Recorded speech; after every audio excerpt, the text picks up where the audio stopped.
السلام عليكم ورحمة الله وبركاته.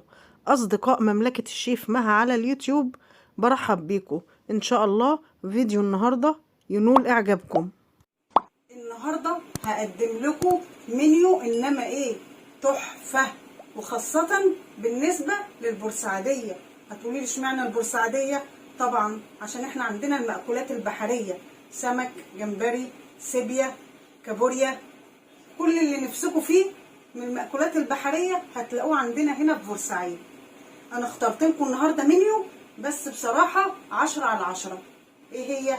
كفتة جمبري، كبيبة، رز صيادية، سلطة خضراء، وكمان بقى الصنف التحفة اللي عليهم ايه؟ برنجان مدحرج. طبعا الناس اللي مش من بورسعيد هيقولوا لي ايه البرنجان ده؟ البرنجان الترجمة الفورية بتاعتها اللي هو ايه؟ البتنجان. مش هرغي كتير وهنبدأ على طول في المنيو بتاعتنا النهاردة. اول حاجة على طول كده احطها على البوتاجاز البتنجان يتحمر مع نفسه، ونشوف هنبدأ بقى ايه نعمل ايه. شوفوا البتنجان وجماله. انا بحب قوي يا جماعة البتنجان المشبح اللي هو الموف في ابيض كده، شكله كده بيشدني كده تحفة.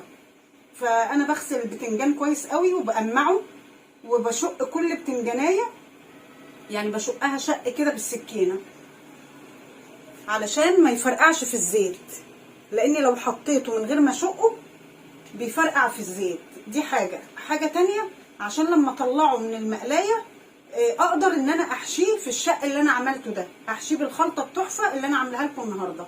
نبدأ كده نحط البتنجان بتاعنا ونرجع مع بعض للمنيو بتاع البتنجان. يا جماعة معانا النهاردة نص كيلو بتنجان مدحرج. طيب نتعرف بقى على القايمة بتاعتنا والاصناف الجميلة التحفة اللي معانا النهاردة. طبعا اول حاجة ويعني المعلم بتاع القعدة دي كلها الايه؟ الجمبري. ده بيسميه الجمبري البيبي او الصغير، يعني النونو. جمبري صغنن قوي لانه كده كده هيتفرم يا عيني ومش هيبان له اي معالم، فمش فارقه معايا اذا كان جمبري كبير او صغير. تمام. عندي رز عشان هعمل رز صياديه. عندي طبعا البصل اساسي، الطماطم عشان الكبيبه. ده بقى يا جماعه ده دقيق رز. دقيق رز عملته ازاي؟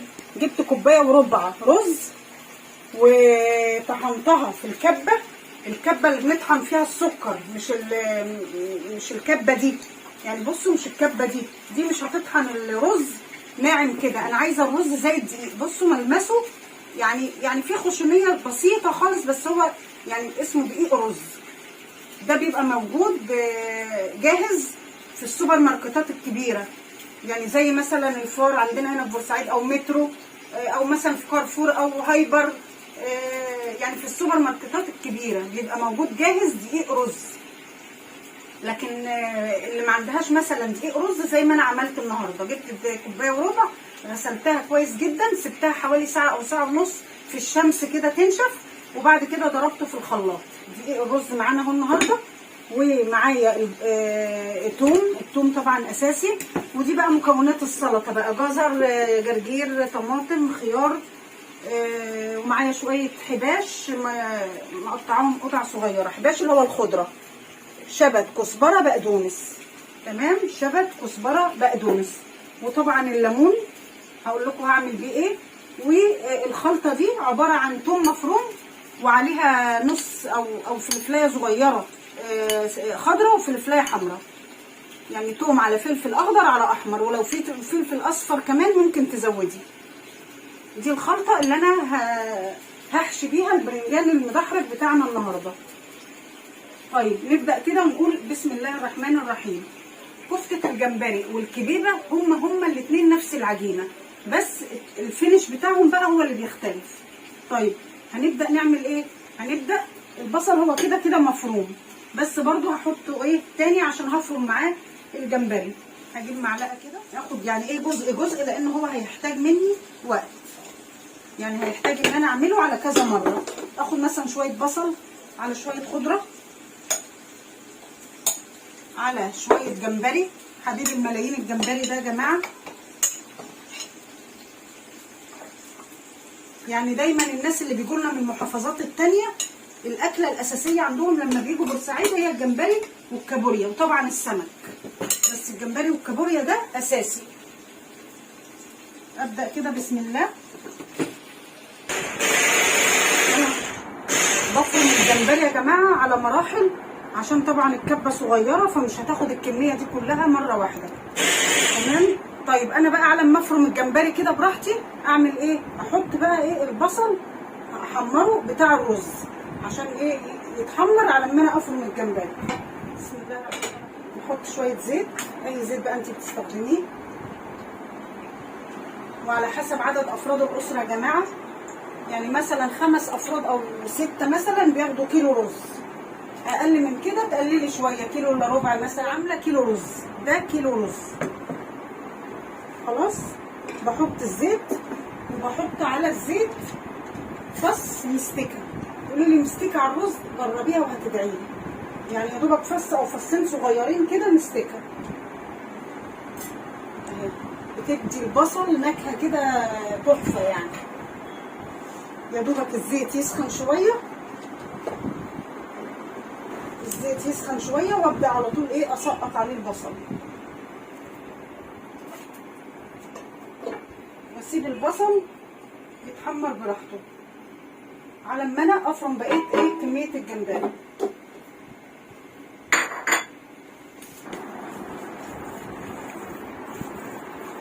وده يا جماعه شكل الجمبري والخلطه بتاعتنا اللي وريتها لكم من شويه. عباره عن خضره اللي هو الحباش، شبت، بقدونس، كزبره خضراء، جمبري طبعا صغير مقشر. وبالمناسبه الجمبري تغسليه كويس جدا، وبعد ما بغسله بحط عليه شويه خل وشويه ملح واقلبه شويه واسيبه في الملح والخل ده حوالي 5 أو 10 دقايق، وبعد كده اغسله كويس تاني واسيبه بقى في المصفى ايه؟ يصفى خالص من الميه بتاعته. ده بيخلي الجمبري مفيش فيه زفاره، الخل بيشيل ريحه الزفاره. والخلطه دي فيها توم، يعني حوالي مثلا 4 5 فصوص توم مفرومين، وبصلتين كبار او 3 بصلات وسط. ده كل ده على ايه؟ على كميه كيلو جمبري صافي. كيلو جمبري صافي بحط عليه حوالي كوبايه وربع، كوبايه ونص رز مطحون. والخضره بقى يعني زي ما انت عايزه، يعني ممكن تزودي او تقللي على حسب الرغبه. يعني 4 أو 5 أو 6 كمان ربطات خضره بتديكي نتيجه حلوه جدا.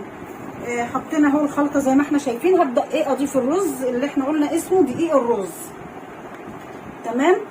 طيب نضيف الرز ونقلب.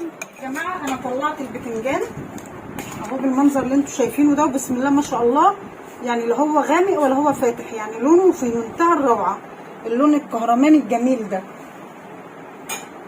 اول ما بطلعه من المقلايه بقوم رش عليه على طول ايه؟ شويه ملح، عشان السخونيه بتاعته مع الملح يتشرب الملح، يبقى ايه؟ يبقى طعمه متجانس. تمام اهو. اقلبه كده عشان ايه؟ علشان الملح يبقى متجانس فيه.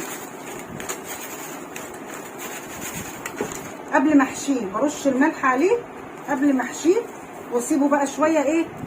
ياخد من الملح ده عشان يبقى حدقه كويس. بسيبه على جنب على ما اخلص. ايه كمان؟ اضيف شويه ملح.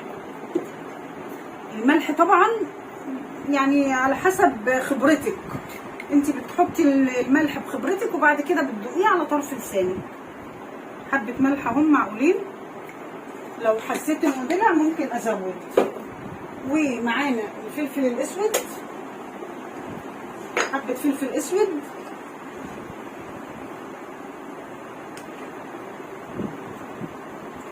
برضو الفلفل الاسود يا جماعه ايه؟ على حسب.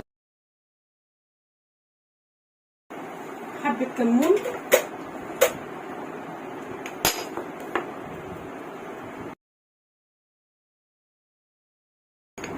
كزبره ناشفه،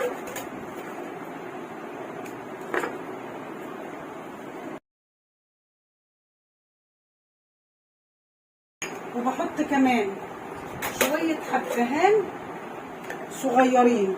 هتقولوا لي حبهان على السمك؟ جربي بس ومالكيش دعوه، يعني خلي النتيجه دي عليا انا. اهو حبه حبهان، يا دوبك ريحه حبهان مش كتير، يعني طرف المعلقه تقريبا. وايه كمان؟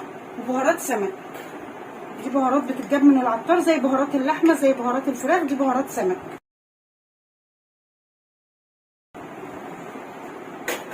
وتبداي تقلبي الخليط ده كله بقى مع بعض. لون البصله كده بسم الله ما شاء الله. بصوا لون البصل غمق ازاي يا جماعه. لما يوصل للدرجه دي اسيبه سنه كمان، سنه يعني ما اسودهوش قوي، يبقى بني غامق.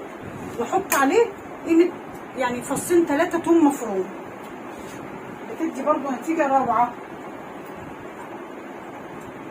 ومجرد بقى ما يخرفش معايا كده في الحله واقوم ضايفه عليه الميه. ريحه الثوم مع البصل حكايه، مع فص المستكه اللي انا حطيته في الاول بيدي ريحه روعه. احط بقى كميه الميه، يعني تقريبا كميه الميه بتبقى قد كميه الرز. لو 4 كوبايات رز بيبقى 4 كوبايات ميه. اهو كده تمام. وابدا بقى ايه اضيف.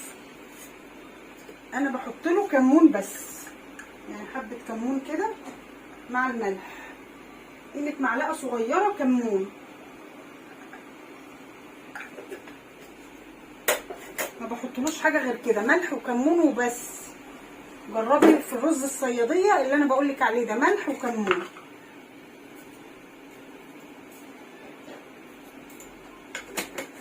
مجرد ما الميه تغلي معايا اقوم ساقطه الرز على طول.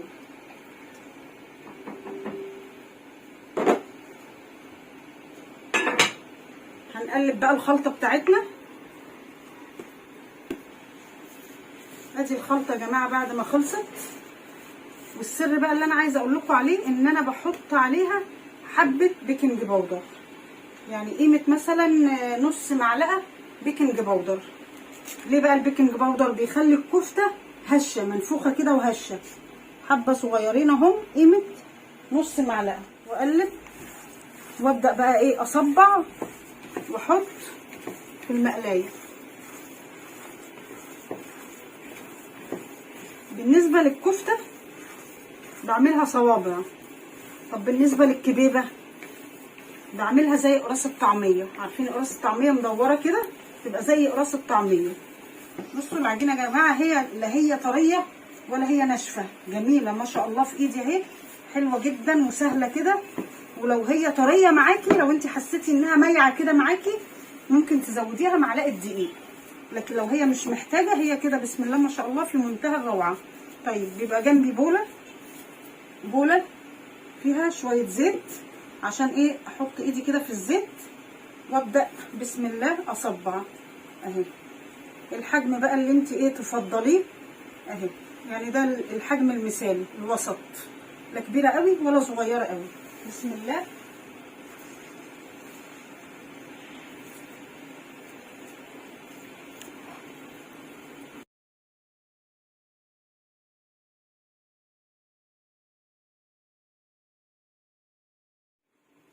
كده الميه غليت معانا بتاعت الرز.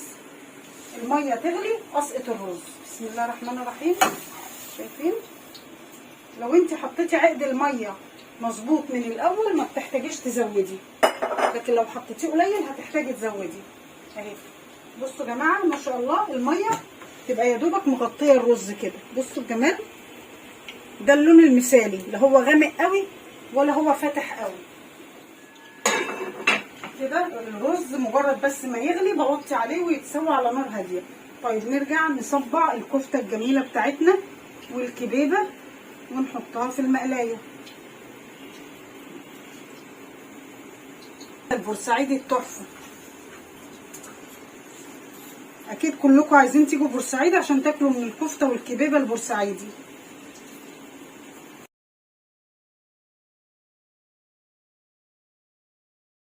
نص الكميه تقريبا هنعملها كفته، ونص الكميه هنعملها كبيبه.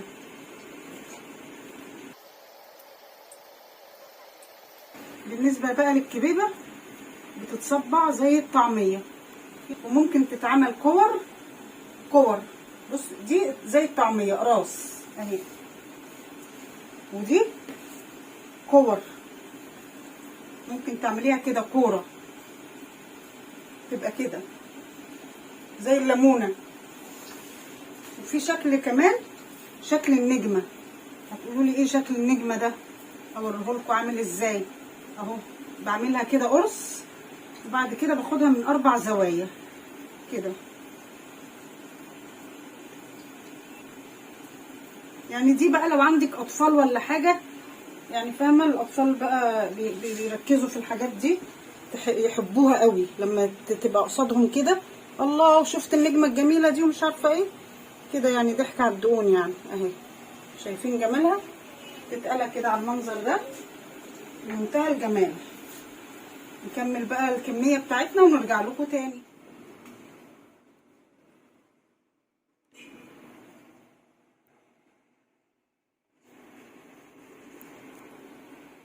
دي بقى منظر الكفته بعد ما طلعت من المقلايه. دي كفته صوابع، وهنا الكبيبه اللي لسه هنحطها في الدمعه التخديعه بتاعتها، زي راس الطعميه وكور كده، تمام. ودي الكبيبه النجوم. خلاص دلوقتي هنعمل التخديعه بتاعتنا. هنحط شويه زيت في الحله، ماشي. والبصل وفيه فصين توم مفرومين مع البصل، ونبدأ نديله تشويحة حلوة كده جميلة. بسم الله ما شاء الله. على ما البصل كده ياخد ويدي مع نفسه كده شوية، الخلطة بقى بتاعت ايه البتنجان الجميل التحفة المدحرج. احنا قلنا هنا عبارة عن توم، وفي فلفل الوان اخضر احمر، ولو عندك اصفر يبقى دي اول حاجة. بعد كده بحط عليها يعني كده بنظرك كده معلقتين حباش مفروم، تمام. وحبة جزر، حبة جزر برضو ايه مبشور، حبة جزر حلوين يعني معلقتين كبار. واقلب ماشي، واحط في الخلطة دي شوية ملح،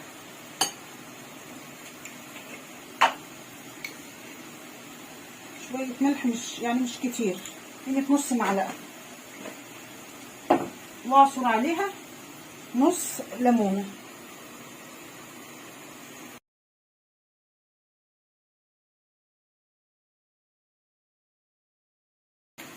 طبعا زي ما قلت لكم رشيت عليه ملح اول ما طلع من المقلايه، نقطه خل مش كتيره، تدي بس كده ايه لذعه بسيطه كده في الطعم. واقلب وابدا احشي البتنجان المدحرج بتاعي. الله، ريحه الخلطه طالعه يا جماعه، والله ريحتها تحفه. شوفوا انا اصلا شقها من الاول من قبل ايه مقليها، فالشق ده هو اللي نفعني بقى دلوقتي.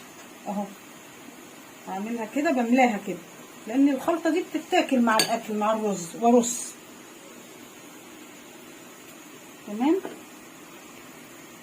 يا ريت يا جماعه لو عجبكم الوصفه بتاعتنا النهارده، بعد اذنكم تتفضلوا تشتركوا معايا في القناه بتاعتي. يعني انا قناتي مش هتكبر الا بيكم.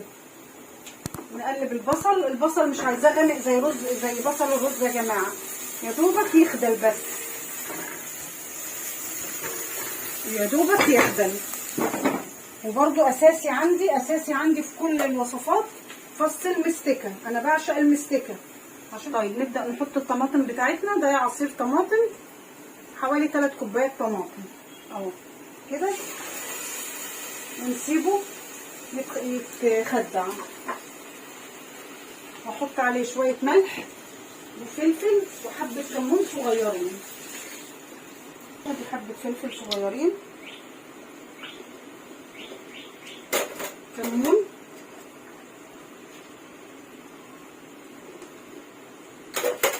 حبه كزبره ناشفه بسيطه، وحبه حبهان برضو ريحه حبهان كده زي ما عملت في القرفه، وبهارات سمك. بهارات سمك بتجيبيها من العطار جاهزه. والملح بتاعي معلقه ملح اهو، هقلب واسيبها تتخدع شويه.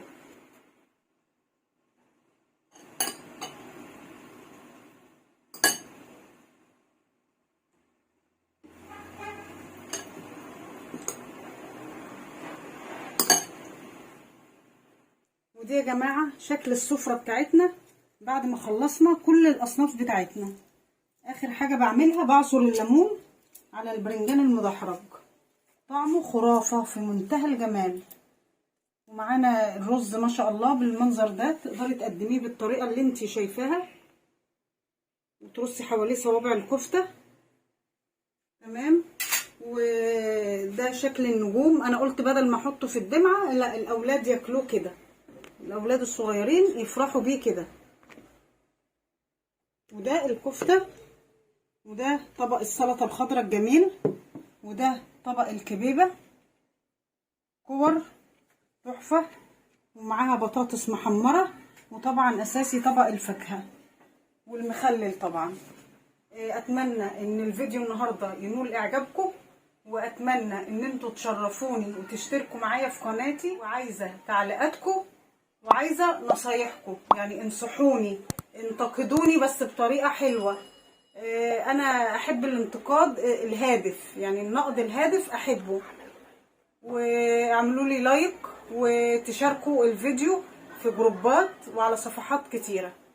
اشوفكم في الفيديو اللي جاي ان شاء الله. تصبحوا على خير.